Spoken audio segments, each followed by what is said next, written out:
नमस्कार दोस्तों, हमारे YouTube चैनल जेसीडी क्लास में आज के चैप्टर 1 में से कुछ महत्वपूर्ण टॉपिक क्वेश्चन है। यह टॉपिक है जीवन चक्र की विभिन्न अवस्थाएं।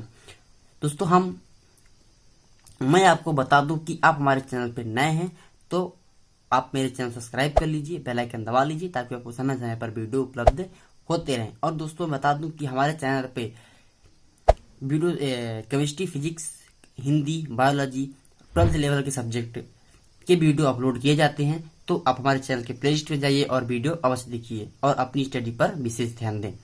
दोस्तों मैं आशीष कुमार पटेल जो आज बायोलॉजी चैप्टर 1 में से कुछ क्वेश्चंस लेकर आया हूं।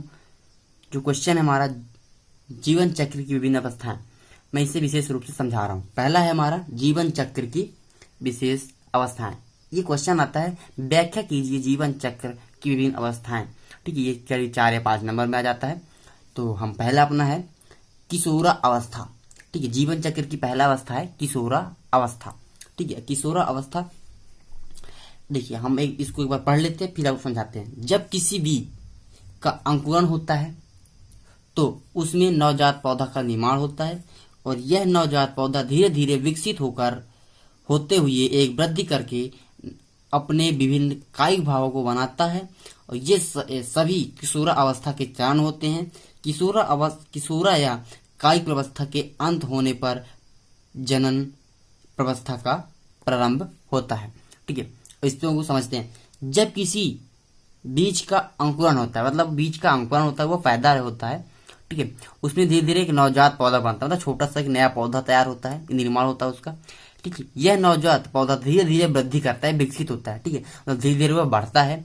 ठीक है, इसके बाद वो विभिन्न कायिक भागों को बनाता है, मतलब विभिन्न बाहरी भागों को बनाता है, जैसे पत्ती, तना है ना, फूल। मतलब धीरे धीरे कायिक भागों को बनाता है, बाहरी भागों अपने अंग को बनाता है। सभी ये किशोरावस्था के अंतर्गत होता है। ठीक है, फिर ये कायिक अवस्था के अंत होने तक जब ये कायिक उनके फूल, पत्ती, पौधे सब तैयार हो जाते हैं तो उस जनन का मतलब उस पौधे का या उस जंतु का जनन प्रवस्था प्रारंभ होता है। जैसे हम इसको एक बार मनुष्य में या जीव जंतु में समझ ले तो पहले क्या होता है कि पहले निषेचन होती है। ठीक, इसके दौरान फिर एक भ्रूण बनता है, डिम्बा बनता है। इसके बाद वो बच्चा धीरे धीरे विकसित होता है, मतलब वो जन्म लेता है, वृद्धि करता है, अपने विभिन्न अंगों को बनाता है, जैसे हाथ, शरीर, पैर।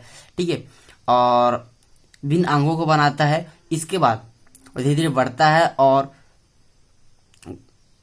वह इसके बाद जब जनन अवस्था में प्रवेश करता है, इसके बाद पूर्व किशोर अवस्था में प्रवेश करता है वो, और पौधे होते हैं वो जनन अवस्था में प्रवेश करता है, प्रारंभ होता है उनका। और हमारा दूसरा है प्रजनक चरण। दूसरा है हमारा प्रजनक चरण या इसे वयस्क अवस्था भी कहते हैं। प्रजनक अवस्था या वयस्क अवस्था मतलब जनन की अवस्था। ठीक, तो पौधे पर पुष्प लगने पर यह ज्ञात होता है कि अब प्रजनक चरण का प्रारंभ हो गया है। मतलब जो पुष्प में निषेचन होती है पुष्पों के द्वारा होती है, तो जब पौधों में पुष्प लगते हैं तब पता चलता है कि इनमें जनन अवस्था प्रारंभ हो गया है। कुछ पौधों में एक विशेष ऋतु में पुष्प आते हैं और अन्य वर्ष पर्यंत पुष्प लगे होते हैं। कुछ पौधे में अपने जीवन काल में केवल एक ही बार पुष्प उत्पन्न करते हैं। ठीक, इनको समझते हैं।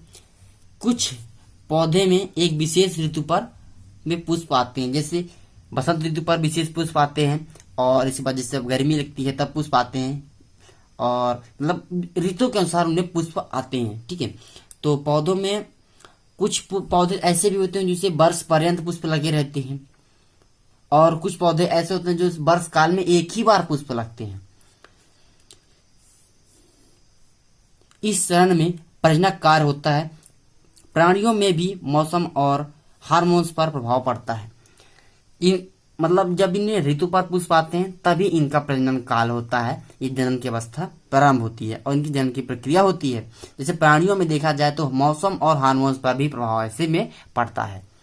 हमारा तीसरा है जीर्णता या बुढ़ापा कह सकते हैं। जीर्णता, इसमें वृद्धावस्था की ओर बढ़ता है, मतलब जब वो वयस्कावस्था से बाहर आता है तो बूढ़ता मतलब जीर्णतावस्था की ओर जाता है।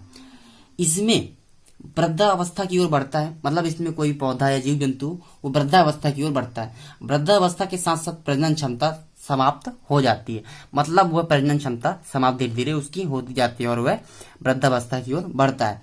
इसमें उपापचय क्रिया मंद हो जाती है, मतलब इसमें जो भी क्रिया होती है उसकी खान पीन मतलब भोजन का पाचन हो गया जैसे, और भोजन का चबाना, हाथ पैर चलाना, दौड़ना, खेलना, कूदना, ये सब उपापचय क्रिया मतलब बाहरी क्रिया जो उसकी होती है, आंतरिक क्रिया, ये दोनों क्रियाएं धीरे धीरे मंद हो जाती है, धीमी पड़ जाती है और वह वृद्धावस्था की ओर जाता है और उसकी मृत्यु हो जाती है।